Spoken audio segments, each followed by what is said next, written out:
إن الله كان عليكم رقيبا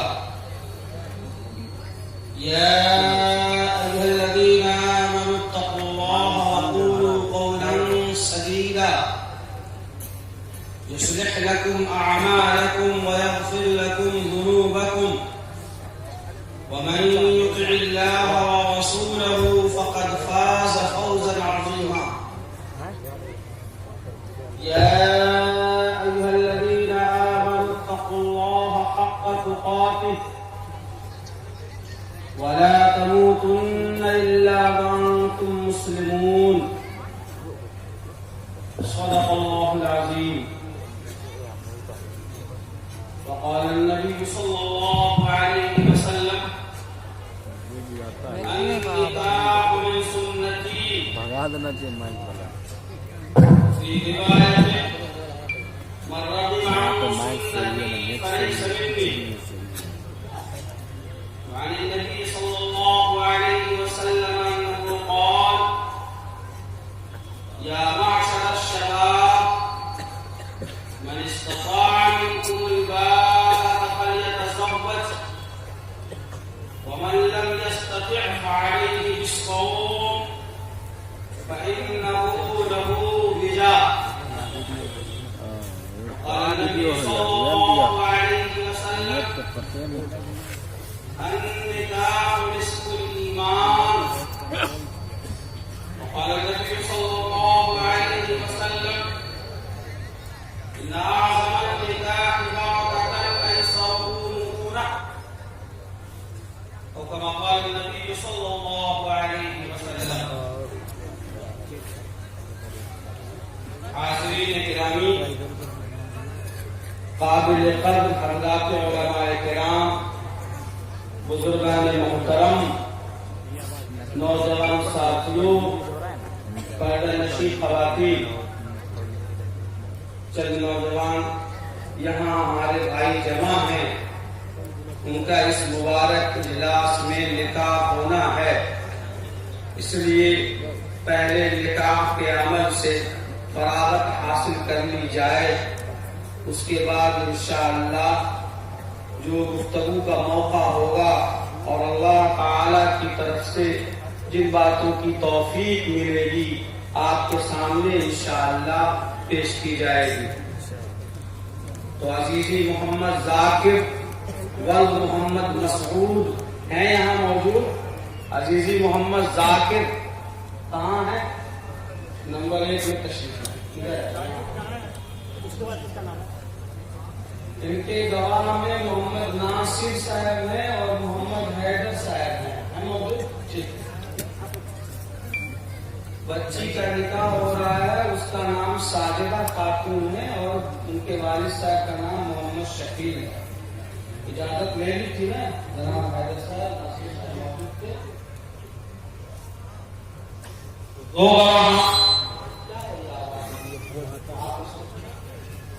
دو گواہان خاص جناب محمد ناصر اور جناب محمد حیدر صاحبان اور جملہ حاضرین کی موجودگی میں بیرف 1,01,000 روپے سکہ رائج الوقت کے میں نے اپنی وکالت سے عزیزہ محمد ذاکر ولد محمد مسعود صلی اللہ علیہ وسلم آپ کا عقد نکاح عزیزہ ساجدہ خاتون بنت محمد شکیل سے کر دیا اور ساجدہ خاتون کو آپ کی زوجیت میں دے دیا، آپ نے قبول کیا۔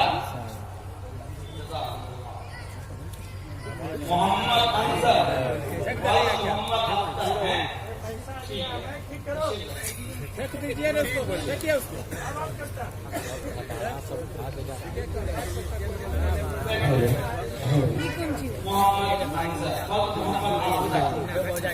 گواہ ہے اس میں محمد نصر صاحب اور حلیم مرحوم مولانا محمد ناصر قاسم صاحب تشریف رکھتے ہیں، صاحب بھی ہیں اور نصر صاحب بھی۔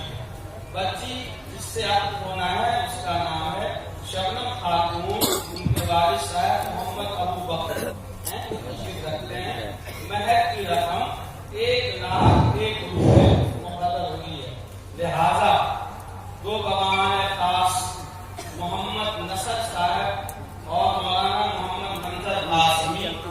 مناظر قاسمی اور جملہ حاضرین کی موجودگی میں بیبس 1,01,000 روپے سکہ رائج الوقت سے عزیزی محمد انظر آپ کا عقد نکاح عزیزہ شبنم خاتون بنت محمد ابو بکر سے کر دیا اور شبنم خاتون کو آپ کی زوجیت میں دے دیا، آپ نے قبول کیا؟ بسم اللہ الرحمن الرحیم قبول کیا۔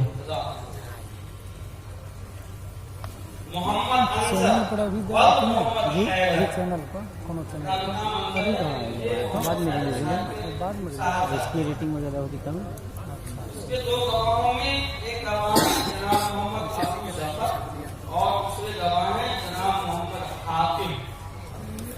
مہر کی رقم 1,11,000 روپے مقرر ہے۔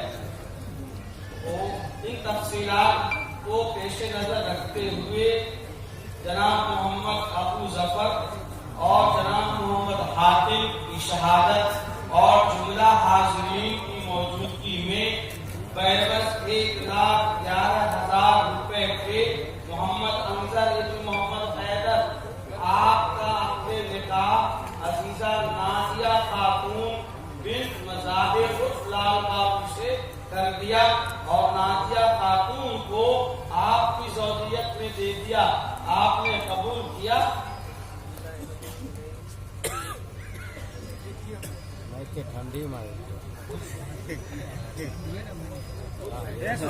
ایک دیجیے نا گائل رکھے ہوئے اس کو۔ جزاکم اللہ۔ چلیے ہمارے محمد محفوظ و محمد محفوظ مبارک ہو۔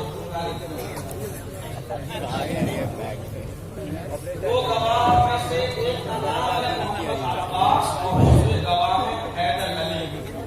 مہر کے طور پر 1 بھر سونا اور 51,000 روپے۔ مہر کے طور پر 1 بھر سونا اور 51,000 روپے مقرر۔ لہذا 2 گواہان خاص محمد عباس اور حیدر علی اور جملہ حاضرین کی موجودگی میں میں نے بیبس 1 بھر سونا اور 51,000 روپے سکہ رائج الوقت کے محمد محفوظ آپ کا عقد نکاح عزیزہ حنا خاتون بنت محمد انسان سے کر دیا اور حنا خاتون کو آپ کی زوجیت میں دے دیا، آپ نے قبول کیا؟ محمد زاہد والمحی الدین، محمد زاہد والمحی الدین اور بچی کا نام ہے نذرانہ خاتون بنت ابو ظفر۔ گواہوں کے طور پر ہیں محمد ہمایوں اور دوسرے گواہ ہیں محمد صالحین۔ مہر کی رقم 5,000 روپے اور 5 بھر سونا، 5,000 روپے اور 5 بھر سونا۔ لہذا گواہان خاص محمد ہمایوں اور محمد صالحین اور جملہ حاضرین کی موجودگی میں بیبس 5,000 روپے سکہ رائج الوقت اور 5 بھر سونا کے میں نے اپنی وکالت سے عزیزی محمد زاہد آپ کا عقد نکاح نذرانہ خاتون بنت قمر الزمان سے کر دیا اور نذرانہ خاتون کو آپ کی زوجیت میں دے دیا، آپ نے قبول کیا؟ جزاکم اللہ۔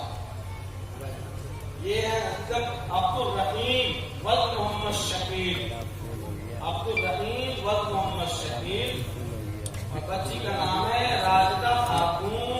یہ ہے صاحبزادی لال محمد صاحب عرف لال بابو۔ 2 گواہوں میں ایک ہے جناب محمد انور ولد محمد رضوان صاحب اور محمد علی ولد عبد الرحمان۔ مہر کی رقم ہے 21,000 روپے اور 1 بھر سونا۔ لہذا ان تفصیلات کو مد نظر رکھتے ہوئے 2 گواہان خاص محمد انور اور محمد علی اور جملہ حاضرین کی موجودگی میں بیبس 21,000 روپے اور 1 بھر سونا کے کہ میں نے اپنی وکالت سے عزیزی عبدالرحیم بلد محمد شکیل آپ کا عقد نکاح عزیزہ راجدہ خاتون بنت لال محمد عرف لال بابو سے کر دیا اور راجدہ خاتون کو آپ کی زوجیت میں دے دیا. آپ نے قبول کیا؟ محمد علی آپ کا نکاح نہیں ہو رہا ہے، جن کا نکاح ہو رہا ہے وہ نے سن لیا اور ہم نے بھی سن لیا. محمد علی ابو صالح. محمد علی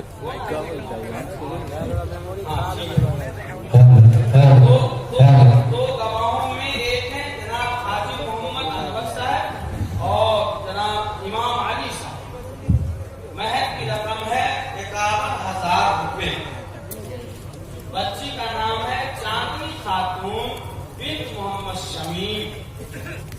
لہذا دو گواہان خاص جناب حاجی محمد انور صاحب اور امام علی صاحب اور آپ سب کی موجود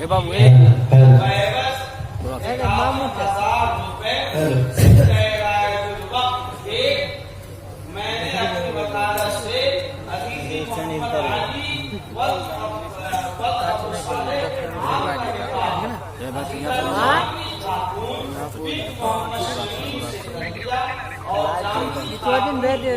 آپ جو ہے نا تھوڑا تھوڑا گھماتے رہیے، لیڈیز لوگ بھی دیکھتے ہیں. پورا اسٹیج گھماتے رہیے. مختصر سے دعا ہو جائے گا. كما صليت على ابراهيم وعلى ال ابراهيم انك حميد مجيد. اللهم بارك على محمد وعلى ال محمد كما باركت على ابراهيم وعلى ال ابراهيم انك حميد. وائس کو ہٹائیے. آپ کہاں پریشان کرتے ہیں؟ وتوفنا مع الابرار.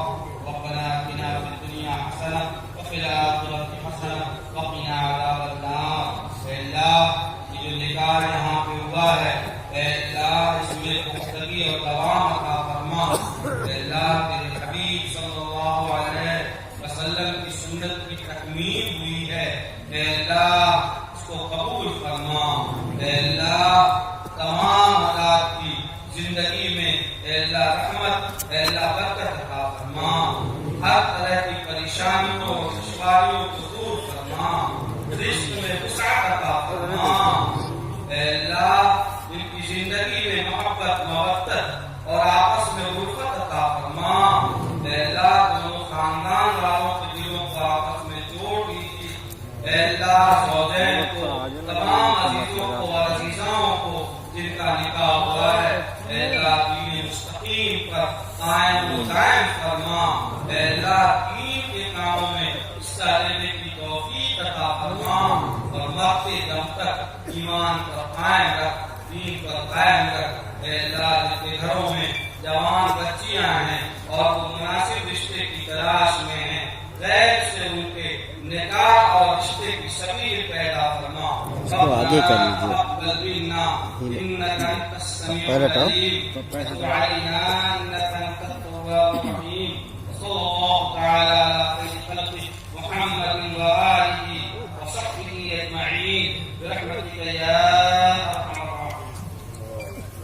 الراحمين.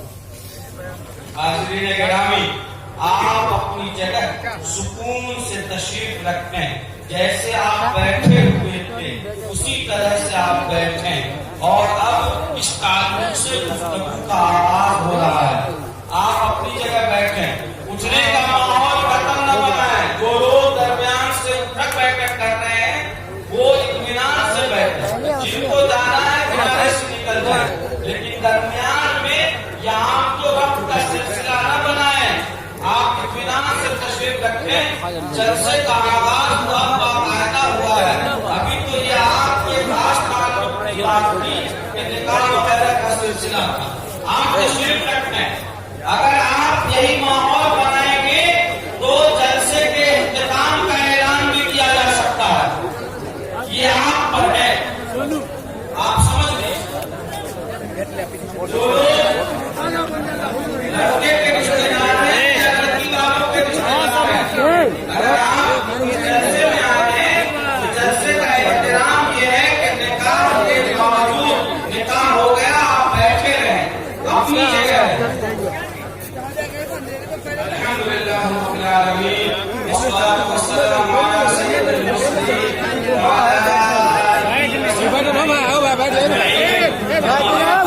أعوذ بالله من الشيطان الرجيم بسم الله الرحمن الرحيم واعتصموا بحبل الله جميعا ولا تفرقوا واذكروا نعمة الله عليكم إذ كنتم أعداء فألف بين قلوبكم وأصبحتم بنعمته إخوانا وكنتم على شفا حفرة من النار فأنقذكم منها كذلك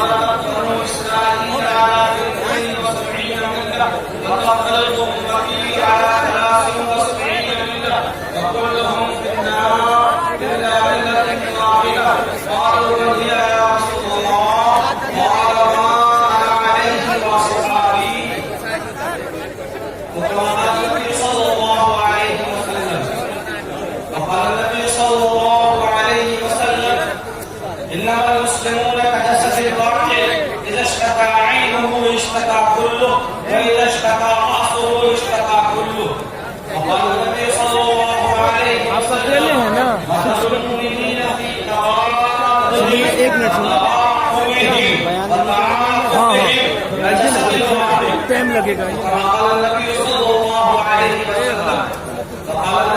الله عليه وسلم المسلم أخو المسلم قال النبي صلى الله عليه وسلم عليكم بالجماعة قال النبي صلى الله عليه وسلم من فارق الجماعة شبرا فقد خلع رقة الإسلام عن عنقه وقال النبي صلى الله عليه وسلم وقال النبي صلى الله عليه وسلم لا يؤمن أحدكم حتى يكون هواه تبعا لما وقال النبي صلى الله عليه وسلم لا يؤمن أحدكم حتى يحب لأخيه ما يحب لنفسه كما قال النبي صلى الله عليه وسلم.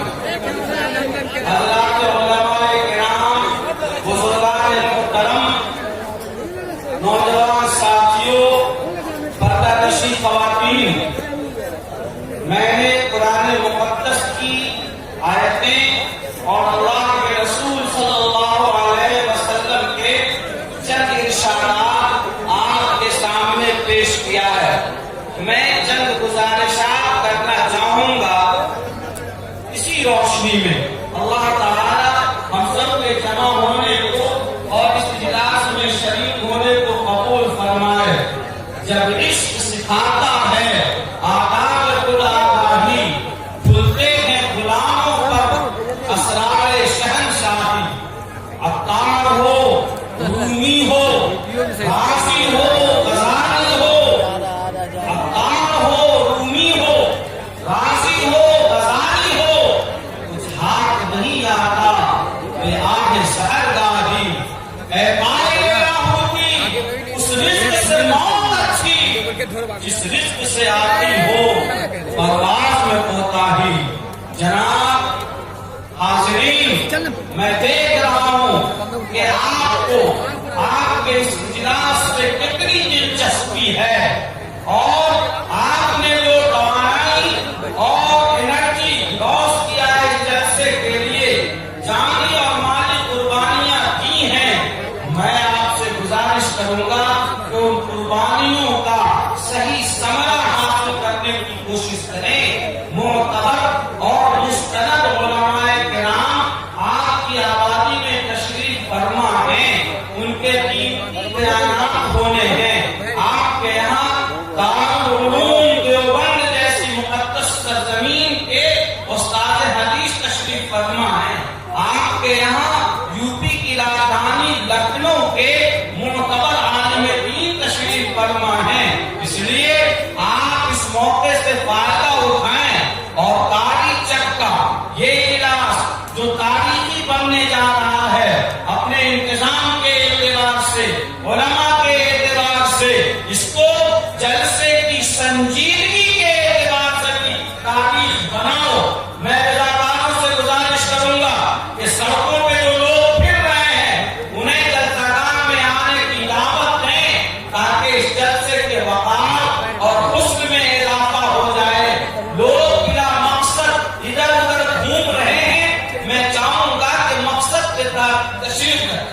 تشریف رکھیں اور عام کو وقت کا مزاج نہ بنائیں. میرا ذرا مزاج کچھ دوسرا ہے اور امارت شریعہ سے میں حاصل ہوا ہوں، اس لیے میری ذمہ داری قاضی کی حیثیت سے یہ بھی ہے کہ میں جہاں مشورے کی ضرورت ہو سختی کے ساتھ مشورہ دوں. اللہ تعالیٰ آپ سب کو قبول فرمائے. داڑھی چکے نوجوانوں نے، بزرگوں نے اور روزی روٹی کی فکر میں رہنے والے محنت کش نوجوانوں نے جس جانفشانی کے ساتھ، محنت کے ساتھ اتنا حسین اجلاس منعقد کیا ہے، اللہ تعالیٰ سے دعا ہے کہ اللہ تعالیٰ آپ سب کو اپنی شان شان بہتر سے بہتر بدلہ عطا فرمائے. آپ سب کے روزی روزگار میں، کاروبار میں اللہ تعالیٰ برکت عطا فرمائے، صحت عطا فرمائے. یہاں کے نوجوانوں میں اللہ تعالیٰ قوت عطا فرمائے، نیکی اور پاکیزگی عطا فرمائے. اللہ تعالیٰ اس جلسے کو قبول فرمائے. میرے دوستو،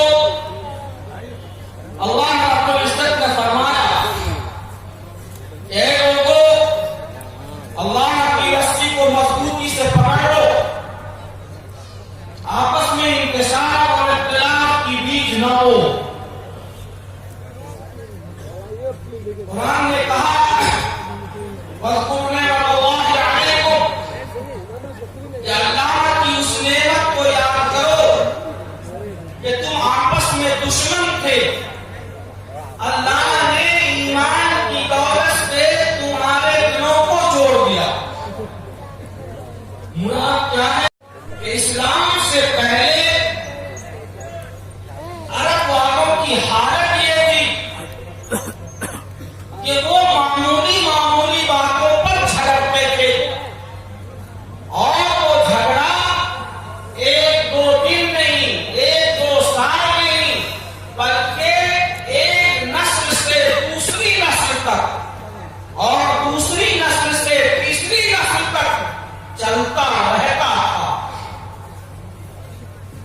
مؤرخین نے لکھا کہ نادانی اور جہالت یہ تھی کہ کوئی پرندہ اگر ایک خاندان والے کے گھر پہ بیٹھا اور وہی پرندہ اڑ کر دوسرے خاندان کے گھر پہ جا کے بیٹھا تو اس کے لیے بھی جھگڑے ہوتے تھے کہ تمہارے گھر پر بیٹھنے والا کوا میرے گھر پہ کیوں بیٹھا.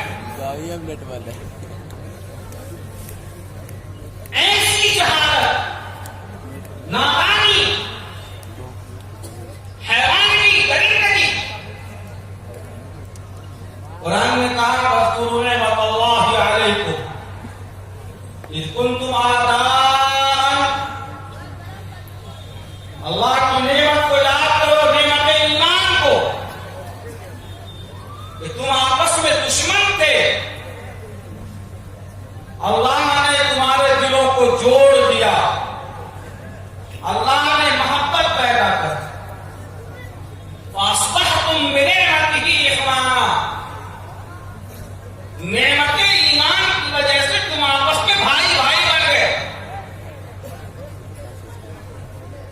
پتہ چلا کہ ایمان وہ دولت ہے جو دشمنوں کو دوست بنائے، ظالموں کو عادل بنائے، کمزوروں کو باوقار بنائے، درندوں کو انسان بنائے اور انسان میں انسانیت پیدا کرے. ایمان سے تو دشمن دوست بن رہا ہے، ایمان سے تو خاندانی اور نسلی جھگڑے ختم ہو رہے ہیں. فَأَصْبَحْتُمْ بِنِعْمَتِهِ إِخْوَانًا وَكُنْتُمْ عَلَى شَفَا حُفْرَةٍ مِّنَ النَّارِ. تم جہنم کے گڑھے کے کنارے تھے. یہ میں نہیں کہتا، یہ قرآن کہہ رہا ہے، اللہ نے فرمایا.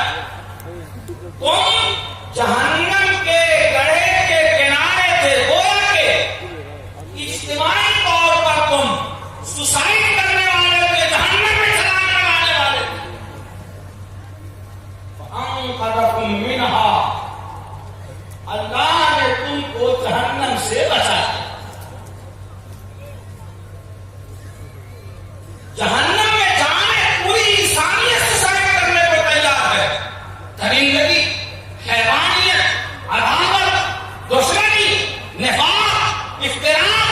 انتشار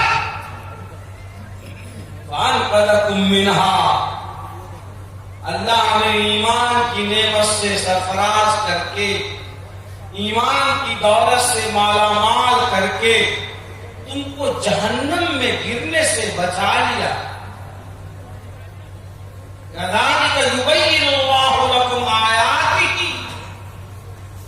اللہ تعالی تمہارے سامنے نشانیوں کو بیان کرتا ہے اور تمہیں بھولا ہوا سبق یاد دلاتا ہے تاکہ تم نصیحت حاصل کرو، تاکہ تم صحیح راستہ پا جاؤ، تاکہ تم برائی اور گناہوں کے دلدل سے نکل جاؤ۔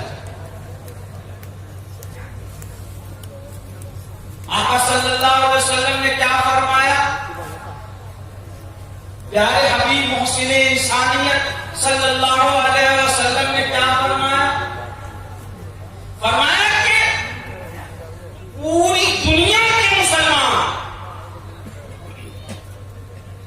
چاہے وہ کاری چک کے رہنے والے ہوں، سیٹ پور کے رہنے والے ہوں، لڑوارا کے رہنے والے ہوں، سنگھور کے رہنے والے ہوں، امام رفعت عثمانی امارت شریعہ کے اشتاق سنگھوری ان کا گھر یاد کر بخش، چاہے بیگوسرائے کے ہوں، پٹنہ کے ہوں، بہار کے ہوں، چاہے آپ سعودی عرب کے ہوں، چاہے آپ امریکہ کے ہوں، اگر آقا کی غلامی اختیار کی ہے، رسول اللہ صلی اللہ علیہ وسلم کی غلامی کا پٹا اپنی گردن میں ڈالا ہے، تو سارے کے سارے غلامان مصطفیٰ ایک لائن میں کھڑے ہیں۔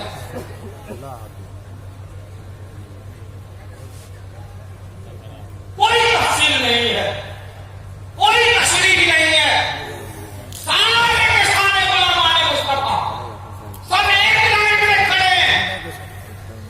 صدیق اکبر بھی اسی لائن میں ہے، فاروق اعظم بھی اسی لائن میں ہے، عثمان غنی بھی اسی صف میں ہے، علی کرم اللہ وجہ بھی اسی صف میں ہے، بلال حبشی بھی اسی صف میں ہے، طفیل دوسی بھی اسی صف میں ہے، سلمان فارسی بھی اسی صف میں ہے، قریشی بھی اسی صف میں ہے، عجمی بھی اسی صف میں ہے، عربی بھی اسی صف میں ہے، یمنی بھی اسی صف میں ہے، یہاں تک کہ وہ ٹھیلا پورا مسلمان، وہ رکشہ کھینچنے والا مسلمان، وہ آپ کے کھیت میں ہل جوتنے والا مسلمان، وہ بھی اسی صف میں ہے، اس لیے کہ آقا کی غلامی کا پٹا اس نے بھی اپنی گردن میں ڈالا۔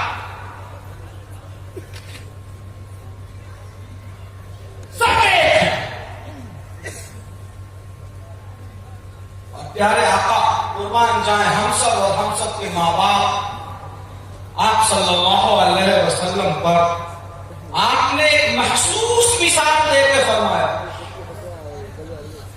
کہ دیکھو جیسے تمہارا جسم ہے، اگر یہاں کاٹو تو پورا جسم بے چین ہوتا ہے، پاؤں کی انگلی میں اگر درد ہو، یہاں چبھن ہو، کانٹا چبھ جائے، پورا جسم بے چین ہوتا ہے، دانت میں درد ہو جائے تو پورا جسم بے چین ہوتا ہے، آنکھ میں درد ہو جائے تو پورا جسم بے چین ہوتا ہے۔ آقا صلی اللہ علیہ وسلم نے فرمایا کہ جیسے تمہارے جسم کے کسی بھی حصے میں تکلیف ہو، پورا 6 فٹ کا 5 فٹ کا جو ڈھانچہ ہے پورا انسان الجھ جاتا ہے۔ یہ تکلیف پاؤں میں تم منہ سے آہ کیوں کر رہے ہو؟ نہیں، درد تو پورا جسم پر محسوس کرے گا۔ کیا بات ہے! رسول اللہ صلی اللہ علیہ وسلم نے فرمایا کہ پوری دنیا کے مسلمانوں کی مثال ایک جسم کی طرح ہے، جسد واحد، اذا اشتكى عينه اشتكى كله واذا اشتكى رأسه اشتكى كله۔ آنکھ میں درد ہو تو پورا جسم بے چین، سر میں درد ہو پورا جسم۔ یہ رسول اللہ صلی اللہ علیہ وسلم نے فرمایا۔ آقا نے فرمایا مثل المؤمنین فی تواضعہم وتراحمہم وتعاطفہم کجسد واحد۔ نرمی میں، لطافت میں، ہمدردی میں، محبت میں، رعایت میں، رواداری میں مسلمانوں کی مثال ایک جسم کی طرح ہے۔ جیسے انسان اپنے جسم کے تمام حصوں کے بارے میں فکر مند ہوتا ہے اور اس کے علاج کی تدبیر کرتا ہے، تمام مومنین کا معاملہ اسی طرح۔ رسول اللہ صلی اللہ علیہ وسلم نے ان باتوں سے پڑھ کر ایک اعلیٰ بات فرمائی ہے، اور وہ ایک گلوبل آئیڈیالوجی ہے، ایک آفاقی پیغام ہے کہ پیارے آقا صلی اللہ علیہ وسلم نے فرمایا من لم يهتم بأمور المسلمين فليس منهم، من لم يهتم بأمور المسلمين فليس منهم، مسلمانوں کے معاملات کے حل کے لیے اہتمام نہ کرے، جو مسلمانوں کے مفادات کا اہتمام نہ کرے، جو ان کے ملی مسائل کا، سماجی مسائل کی فکر نہ کرے، تو کمال ایمان نہیں ہے اس میں، یہ کمال ایمان کے خلاف۔ من لم يهتم بأمور المسلمين فليس منهم، پتہ چلا کہ مسلمانوں کے اجتماعی اور ملی نظام کی فکر کرنا، ان کے مسائل کو دور کرنا، پریشانیوں کو دور کرنا، یہ ایمان کی علامت ہے اور ایمان کی پہچان۔ رسول اللہ صلی اللہ علیہ وسلم اور آپ کے ساتھیوں کی مثال قرآن کریم نے دی۔ اللہ نے فرمایا کہ مومنین کیسے رہتے ہیں آپس میں، محمد مصطفیٰ کے غلاموں اور آپ کے صحابہ اور فدائین کی مثال کیا ہے؟ محمد رسول اللہ والذین معه اشداء علی الکفار رحماء بینہم۔ محمد صلی اللہ علیہ وسلم اللہ کے رسول، والذین معه، اور جو محمد صلی اللہ علیہ وسلم کے ساتھ ہیں، اشداء علی الکفار، وہ کفر، شرک، ظلم، بربریت، حیوانیت اور درندگی کے بارے میں اتنے سخت ہیں جیسے کوہ آتش فشاں۔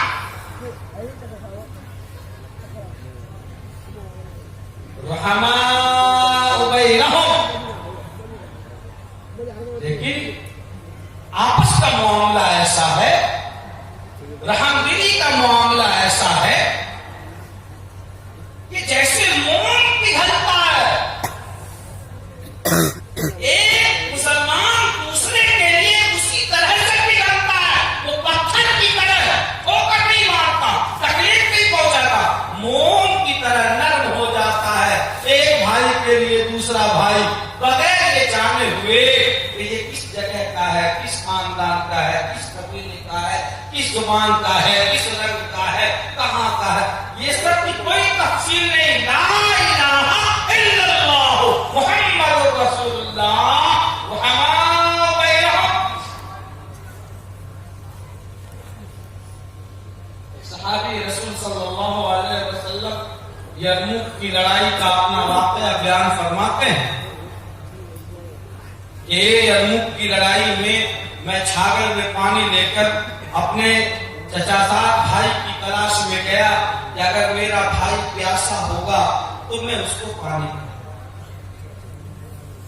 جب میں اپنے بھائی کے پاس پہنچا تو دیکھا کہ وہ جاں بلب تھا اور سانسیں چل رہی تھی، زخموں سے چور نڈھار ایک پتھر کے اوٹ میں پڑے تھے۔ میں نے اپنے بھائی سے کہا کہ میں تمہارے حلق میں پانی کے قطرات ٹپکا دوں۔ اسی لمحے بغل سے دوسرے مسلمان کے آہ کی آواز آئی، وہ بھی زخمی تھے، وہ بھی تڑپ رہے تھے، وہ بھی پیاس کی شدت میں تھے۔ فرماتے ہیں کہ میرے چچیرے بھائی نے پانی پینے کو گوارا نہیں کیا اور اشارہ کیا کہ بغل والے کو پانی پلاؤ۔ وہاں سے آہ کی آواز آئی ہے۔ جب میں ان کے پاس گیا تو وہ اللہ کو پیار